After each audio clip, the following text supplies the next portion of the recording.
Olá, pessoal, bem-vindos! Hoje a gente vai dar um mergulho profundo num tema que, olha, à primeira vista parece combinar água e óleo. A relação histórica entre a fé, a devoção espiritual e o dinheiro.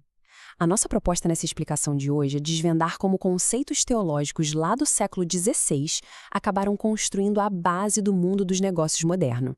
E o mais louco, de forma totalmente não intencional. É uma jornada em tanto pelas engrenagens invisíveis da nossa sociedade.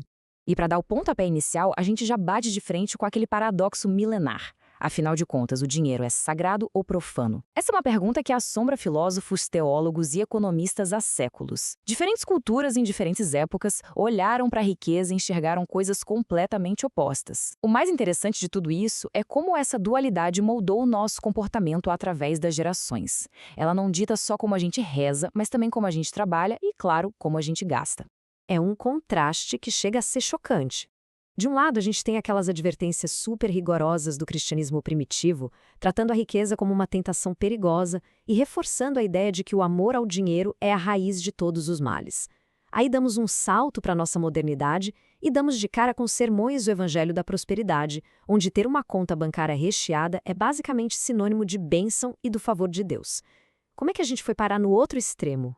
Bom, para entender como chegamos até aqui, o nosso roteiro é bem claro.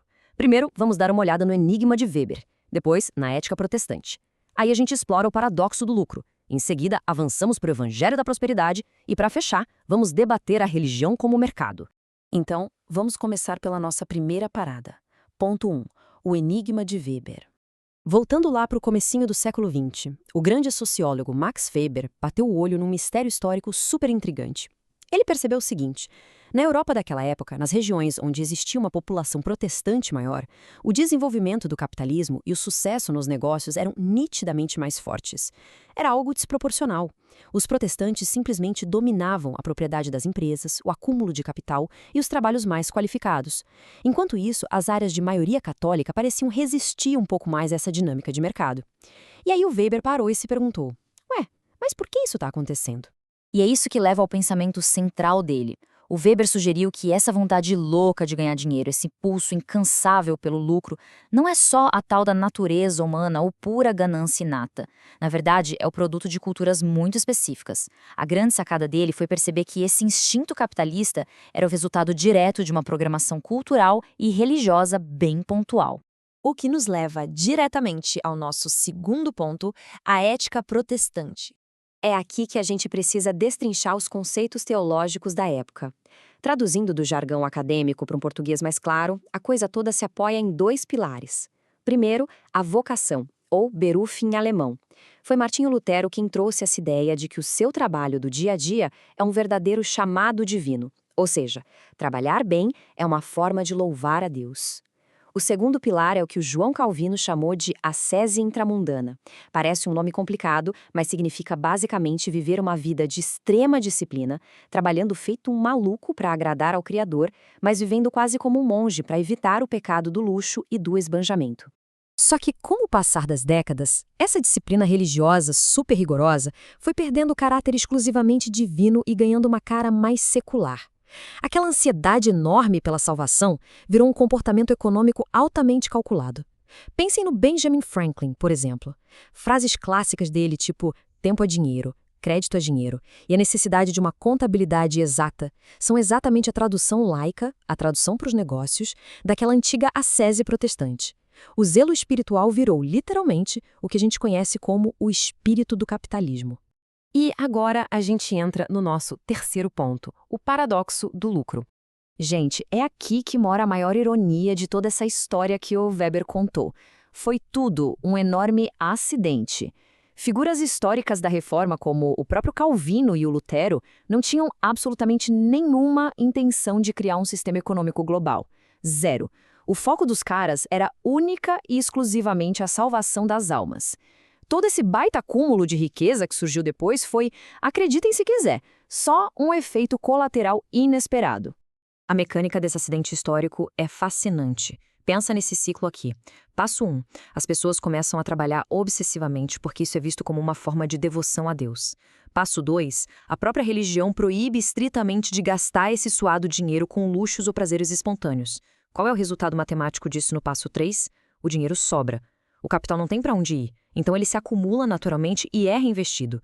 E é assim, no passo 4, por pura ironia dessa austeridade espiritual, que nasce o capitalismo moderno.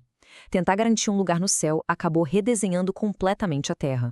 O que nos empurra para a nossa quarta etapa, o Evangelho da Prosperidade.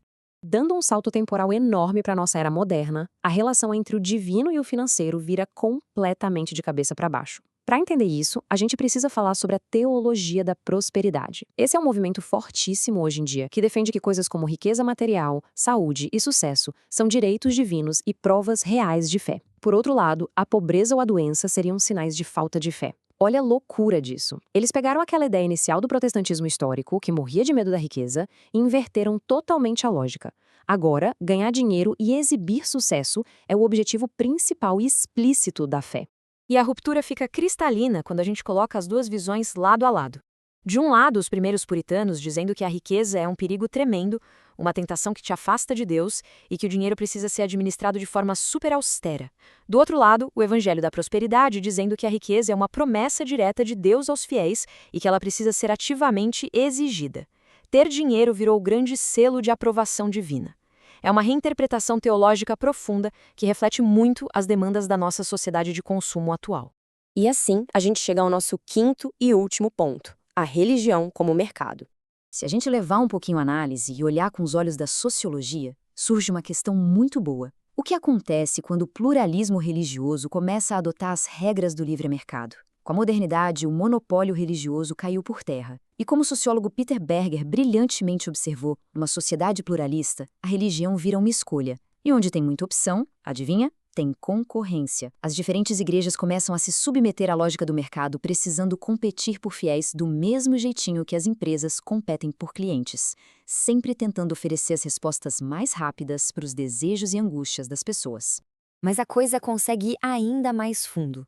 O filósofo Walter Benjamin propõe uma teoria que é surpreendente. Ele diz que o capitalismo não foi apenas ajudado pela religião no passado. O próprio capitalismo evoluiu para ter a sua própria estrutura religiosa.